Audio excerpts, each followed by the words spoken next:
tu. Banyak cabang kerja dia yang kita perlu lakukan. It's not about simpan sahaja. Dia bermaksud macam mana kita nak maintain, macam mana kita nak control, macam mana kita nak pulihkan, dan macam mana kita nak access benda yang kita dah simpan tu. Okay. So, next slide. Okay, ini antara contoh gambar yang Kak Azwar letakkan dekat sini. Cara penyimpanan untuk coral ataupun serpihan coral yang kecil, kita akan letakkan dalam bekas, dan kita ada alas, tak direct letak dalam bekas tu. Sebab biasanya kita di RRC kita amalkan buffer paper, dia acid free. Semua benda untuk penyimpanan spesimen perlu acid free. Okey, mungkin bekas plastik yang kita gunakan, bekas plastik biasa, tapi perlulah ada acid free paper untuk cover spesimen tu. Acid free paper ni bukan kertas biasa yang kita pakai, kertas A4 apa semua ni ya. Ini semua penuh dengan acid ni. Dia bleachkan kertas ni menggunakan acid. So benda ni boleh, kertas ni tak boleh wrap spesimen sebab dia akan merosakkan spesimen. Okay? Dia boleh reput dan merosakkan spesimen. So acid free paper dia tidak merosakkan spesimen, malah jika ada cecair, lemak ataupun habuk, dia akan perangkap habuk-habuk tu. So apa yang perlu kita buat, kita buang je acid free paper, kita boleh ganti yang baru. Okey. Tapi kertas yang macam ni, kertas A4 biasa, kertas kita harian kita tak boleh. Okey. Ada orang pernah tanya kat Azwar, kertas serap minyak, kertas warna coklat tu. Itu pun tak boleh. Itu untuk tos minyak, untuk kita masak kat dapur je. Okey. So, kenapa kita nak guna bahan yang special ni untuk kita simpan koleksi kita? Sebab kita nak simpan bukan untuk jangka masa yang pendek. Okay? Kita simpan untuk jangka masa yang panjang. So, kita tak nak buat kerja repeat berulang-ulang untuk satu spesimen. Kalau boleh sekali kita simpan tu, okay. Next conservation, next pemulihan pula, kita kena check dia punya rutin. Ada jadual dia. Okay. Sebab kita punya spesimen bukan ada 1,000, bukan ada 2,000. Kita ada 35,000 yang perlu dimonitor. Tak check up lah. Kalau orang kata, tak check up nak belik satu-satu dalam kabinet tu. Banyak sangat. Okay. Untuk coral, yang proper sekali adalah dalam compactor. Ini, yang warna putih ni compactor kabinet. And then ada drawer dia. Drawer boleh ditarik keluar. And then dalam tu ada beberapa spesimen. Yang mana yang kecil, kalau perasan ada kotak ni kat dalam ni. So, untuk assignment kita hari ni, kita akan buat kotak ni lah. Kak Zah akan ajar. Nampak mudah je buat kotak, tapi fungsi dia besar. Dia adalah pembahagi kepada spesimen-spesimen yang kecil. Okay, di dalam compactor yang besar. So, ini sebenarnya compactor yang besar tu. Untuk wet pun kita pakai yang ni, yang dry pun kita pakai. Beza dia jenis shaft dia, jenis rak dia. Untuk yang dry, dia ada drawer macam ni. Adjustable drawer. Untuk kalau spesimen besar tu, dia akan boleh buka lah. Boleh jarakkan drawer satu dengan drawer dua. Okay, kalau spesimen tu jenis kecil-kecil, boleh rapatkan balik lah drawer tu. Okay, untuk yang wet, biasanya dia rak yang biasa sahaja. Dia tak ada drawer. Kita akan letakkan spesimen. Biasanya ada 4 atau 5 layer. Dia punya rak tu. Okay, tapi kita di RRC masih tak mampu lagi nak beli yang ni. InsyaAllah RMK12 ni kita dah lulus dah kerja-kerja untuk naik taraf. Mana tahu doakan RRC boleh dapat rak ni. Sebab dah masuk dah dalam spek untuk naik taraf. Okay, how should I handle biological specimen? Macam yang Kak Azhar terangkan tadi, some specimen may have special handling requirement. So, ini kita kena tengok. Tak semua spesimen cara handle sama. Berbeza. Handle spesimen infrequently as possible. Jarang-jarang. Jangan kerap memegang spesimen. Kalau boleh, kita nak reducekan kita handle dia, pegang. Maksudnya kalau 10 kali alih 10 kali pegang, kalau boleh reducekan lagi. Jadikan 5 kali sahaja ke. Supaya kita reducekan risiko untuk spesimen tu rosak. Handle each specimen as truth is irreplaceable. Maksudnya kita kena fikir bahawa spesimen tu tak dapat dicari ganti dah. Okay, kita dapat satu tu tak tentu lagi. Kita boleh ganti dengan masa yang sama, lokasi yang sama, tarikh yang sama.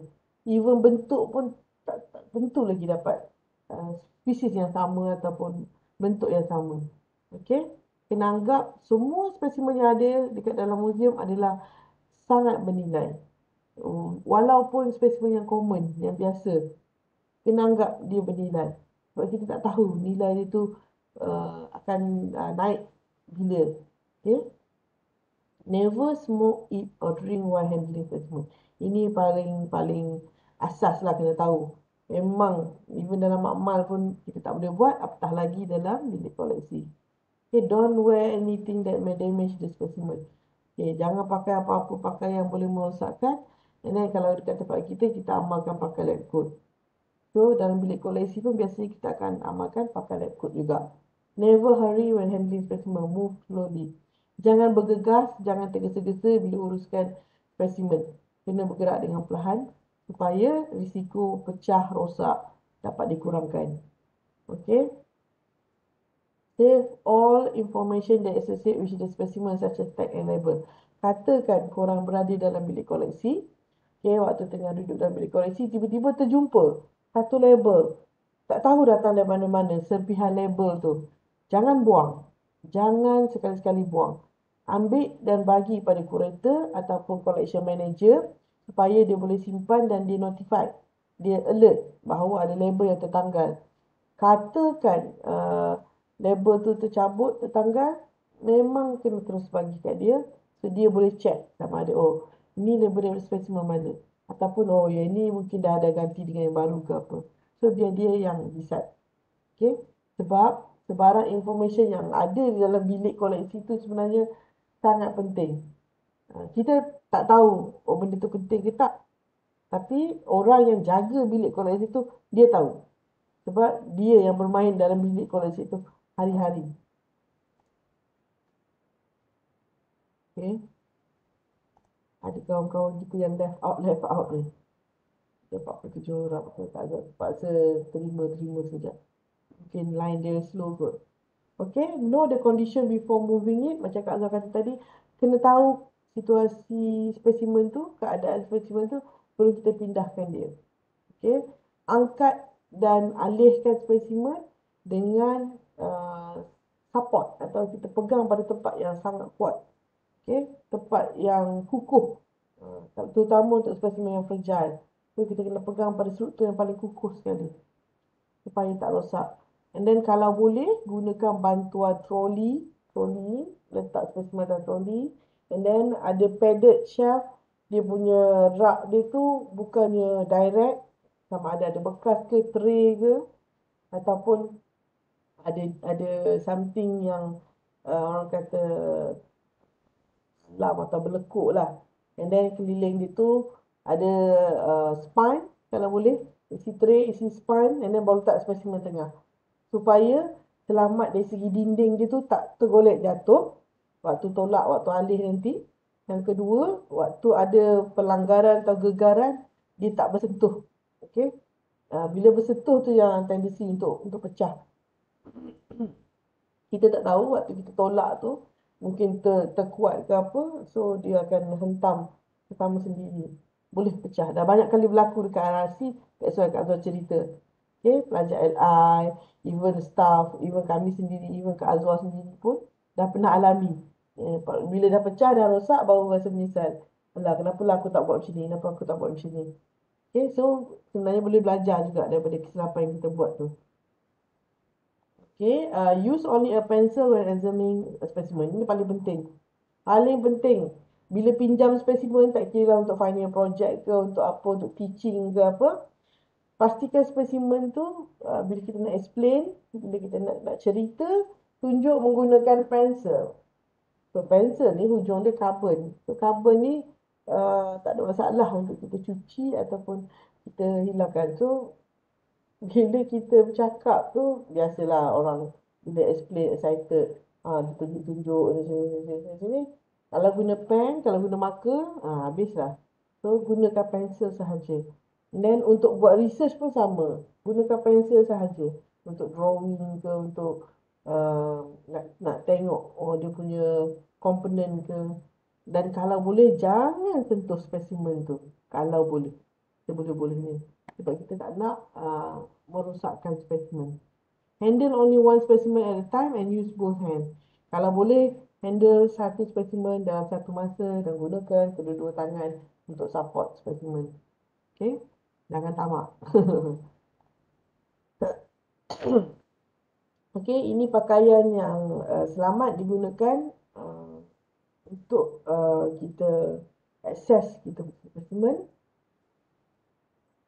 Pakai lab coat, ada glove, okay, proper. And then kalau masuk bilik koleksi tu, jangan pakai glove yang dah pakai.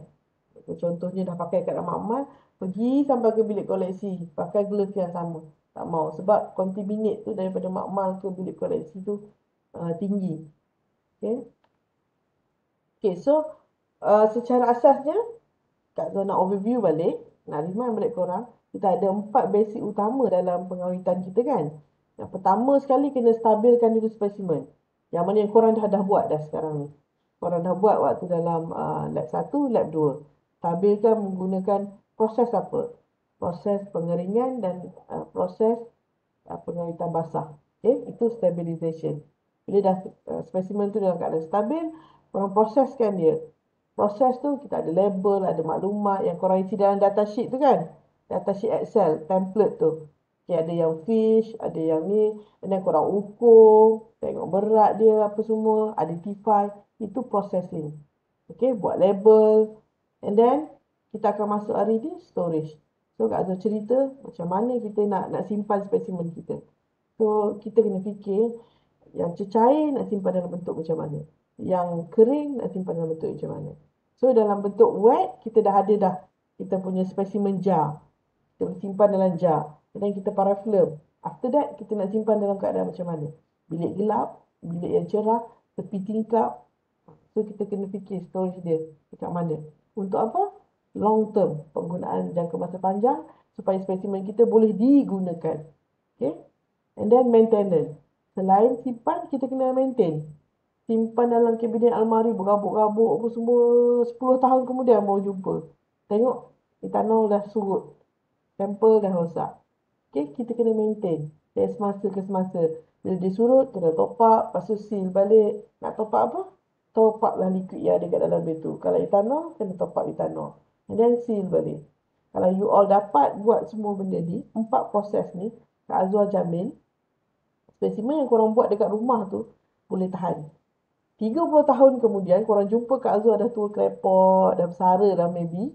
Waktu tu Kak Azwar, saya ada lagi spesimen untuk kelas yang kita buat dulu. Korang boleh tunjuklah balik semua dekat Kak Azwar. Itu menunjukkan korang punya proses basic 4 preservation untuk spesimen tu berjaya. Ataupun yang blok resin. Kak Azwar tua dah. Ya, sekarang Kak Azwar pun dah tua, 36 dah pun. So, katalah 30 tahun lagi dah jadi 66 dah kan. Dah bersara, mana tahu. Waktu tu Kak Azwar pencet. Waktu tu korang boleh tunjuk dah spesimen. Nak muda-muda lagi. Tak tentu lagi. Akan datang 50 pun mati dah kot. Dia makin ke depan sekarang ni umur semakin pendek ya. So, kita tak tentu lagi macam mana ni.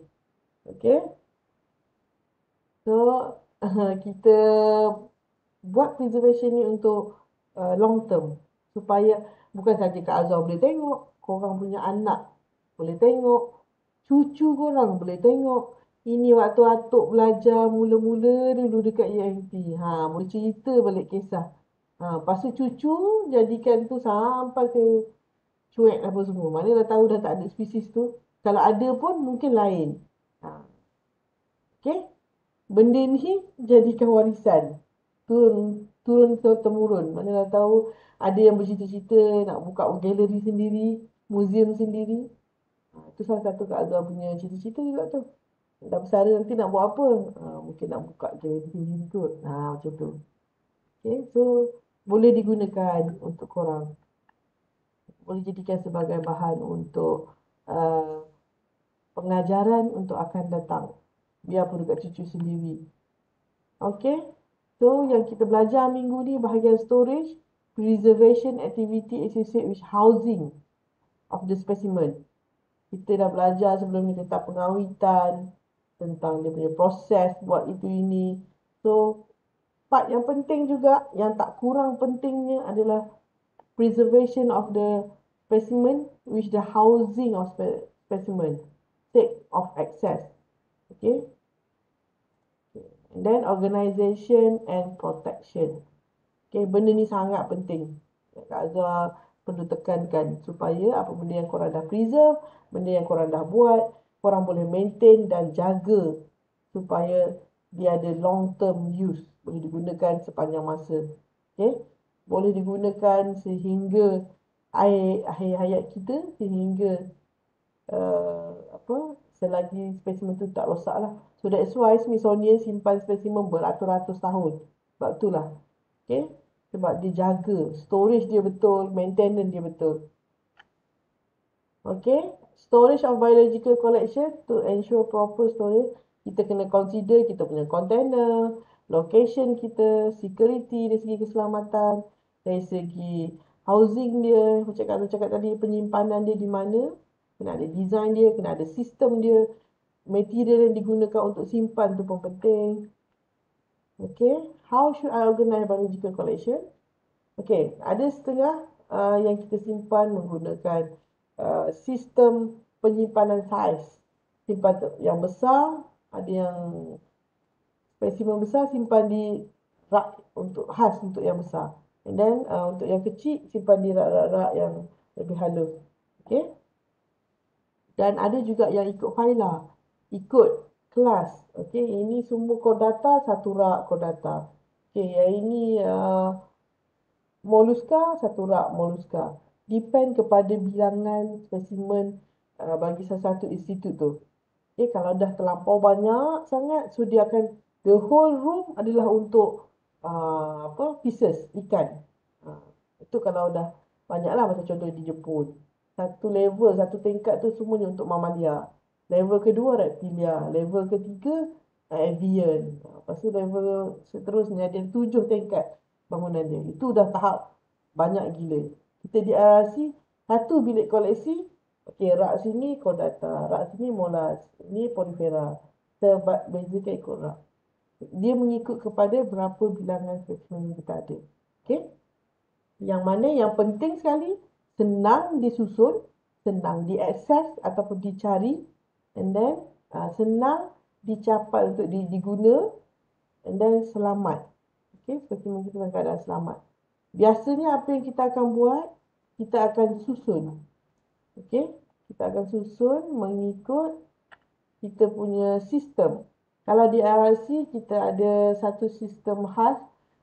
Kita akan ada bilik kering, bilik basah. W, wet. D, dry. So, kita bezakan macam tu. Dan kita akan letak kabinet berapa. A, kabinet B, level berapa. Level 1, level 2, level 3, level 4. Lepas tu, ke atas level tu pula ada tray. Tray 1, tray 2, tray 3, tray 4. So, dia ada coding dia kat situ. Kita akan masukkan dalam sistem database kita. Coding tu dipanggil storage location. So, bila kita nak cari UMTF fish berapa-berapa, tengok storage location di coding ini. So, kita cari guna coding tu di dalam bilik koleksi. Okay? Itu yang kita guna di RRC. So, what material should not be used? Okay, yang ni Kak Zara pernah cerita dekat korang. Apa benda yang korang tak boleh guna pakai untuk simpan spesimen. Polystyrene tak boleh, plastik PVC tak boleh. Okay, benda-benda yang akan effect spesimen semua tak boleh. Okay. Untuk maintenance, kena update information dari semasa ke semasa.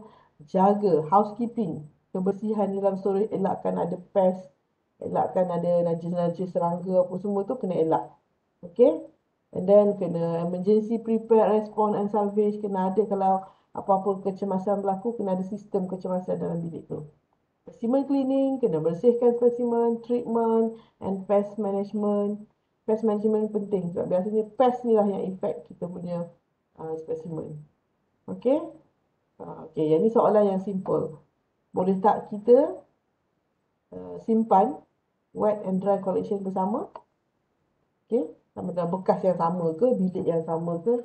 Kalau ikutkan, tak boleh. Memang tak boleh. Okay, kena asingkan sebab setiap spesimen yang diawet menggunakan kaedah berbeza perlukan penyimpanan berbeza. Okey. Okey, itu sahaja untuk presentation Kak Azwar hari ini. So, kejap lagi Kak Azwar akan buka balik link sebab ni dah nak habis dah ni. Then,